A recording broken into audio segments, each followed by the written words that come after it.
Quando se descobre que uma criança, um adulto tem alergia alimentar, uma pergunta, uma dúvida que fica é: e agora? Como que faz? O que vai fazer? Como faz o diagnóstico? Faz teste, não faz teste? Quando sara? Quais são os alimentos? Pode aparecer um outro alimento?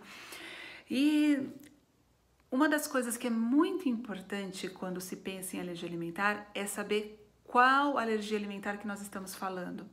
A alergia alimentar não é um diagnóstico em si. A alergia alimentar pode significar várias doenças que são completamente diferentes uma da outra. Um paciente pode ter uma alergia alimentar a ovo que causa dermatite atópica, que é completamente diferente de um paciente que tem uma alergia a ovo que causa anafilaxia, que é IgE mediada. Então, a alergia IgE mediada causa determinadas doenças, urticária, angedema, anafilaxia. Dentre as alergias mistas, nós temos a dermatite atópica, a esofagite eosinofílica, que são doenças com características muito diferentes, com tipo de alimento envolvido diferente, evolução, forma de tratamento. E a gente tem o grupo das alergias não IgE-mediadas, que também são doenças muito diferentes. Nós temos as colites, proctocolites, proctites, enterocolites, e na enterocolite uma forma aguda que nós chamamos de FPAS. Todas essas doenças são diferentes em relação à sua evolução. Evolução, o que eu quero dizer com isso? Qual a expectativa que eu tenho dessa criança sarar, desse paciente sarar? Como vai ser feito o diagnóstico? Como é feito o teste de provocação? De quanto em quanto tempo?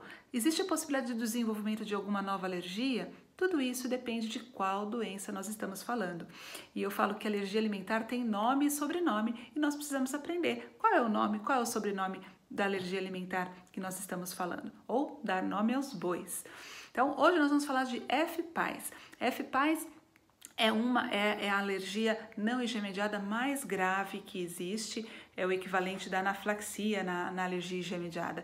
É uma doença que tem como gatilhos vários alimentos possíveis, os mais comuns são leite e soja, mas alimentos que não são muito habituais como cereais, aveia, arroz, também podem ser causa. Acometem principalmente as crianças, mas adultos também podem ter, mas é bem mais raro. E costuma sarar também costuma evoluir com tolerância espontaneamente ao longo do tempo. Só que ela tem uma evolução um pouco mais demorada do que outras formas de alergia não IgE-mediada. E, portanto, os períodos com que nós avaliamos, reavaliamos e realizamos testes de provocação para saber se a criança sarou ou não é um pouco maior do que em outras formas de alergia não IgE-mediada. Na FPAS, qual é a característica clínica? Quando que a gente vai suspeitar? Existe a forma aguda e a forma crônica. Na forma aguda, a característica são vômitos repetidos que acontecem cerca de 1 a 3 horas depois e é comum a criança ficar bem molinha, o termo que nós usamos chama letárgica, ela fica mole, meio sem responder. Pode ter hipotermia, nos quadros muito graves pode evoluir com desidratação e choque hipovolêmico. Então, o tratamento ele tem que ser muito rápido, tem que ser muito ágil no tratamento desses casos de FPAS agudo. E esses sintomas, eles podem confundir com outras doenças, inclusive com infecções, com outros quadros, e é muito importante a suspeita clínica para não se fazer o diagnóstico incorreto. E o diagnóstico definitivo é feito através do teste de provocação oral, que em algumas vezes não é necessário para a confirmação diagnóstica, quando nós temos uma história bem consistente, de episódios repetidos, com intervalo de tempo dentro do esperado e que fazendo a restrição não há nenhum sintoma, somente com a exposição do alimento. Muitas vezes a gente dispensa a realização do teste de provocação para diagnóstico. E vamos fazer só na evolução para depois saber se essa criança sarou ou não. Uma hora vai ter que ser feito o teste de provocação. E não há motivo das pessoas ficarem com medo de fazer o teste de provocação. O teste de provocação é um procedimento que envolve risco de reação e no FPAS principalmente tem algumas particularidades, alguns métodos um pouco diferentes de se fazer o teste de provocação e tem que ser feito com supervisão médica, num ambiente seguro, que possa oferecer segurança para tratamento de reações que podem acontecer, mas teste de provocação não sensibiliza. Se não fizer teste de provocação para saber que sarou, como vai descobrir que sarou?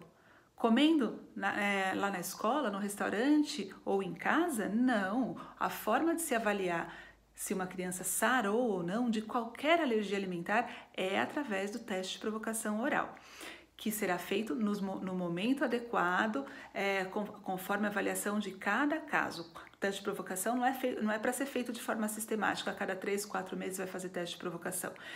Depende de um conjunto de sinais clínicos e em algumas alergias também laboratoriais, e diante desse conjunto se chega, da idade da criança, se chega a uma conclusão de que determinado momento é o momento em que se tem uma perspectiva, uma esperança, uma expectativa de que essa criança tenha desenvolvido tolerância.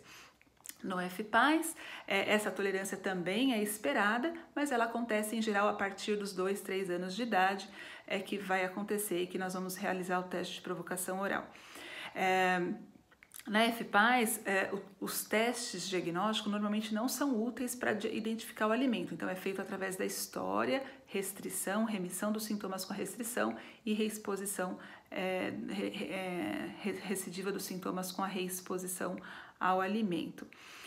Na crise aguda de FPAS é importante levar para um pronto-socorro mais próximo, porque pode ser necessária a administração de soro endovenoso, medicações para cortar o vômito, corticoides podem ser necessários também para monitorar a criança. Mas o importante é que no FPAS, como pode haver envolvimento também de outros alimentos, o cuidado nutricional é muito importante. A criança com FPAS pode ter um crescimento super normal, crescer saudável, muito bem, desde que esteja fazendo acompanhamento nutricional adequado, evitando o alimento, e ela vai crescer muito bem. Tratamento adequado é uma garantia de bem-estar, de qualidade de vida. É isso. Vamos dar nome a cada alergia.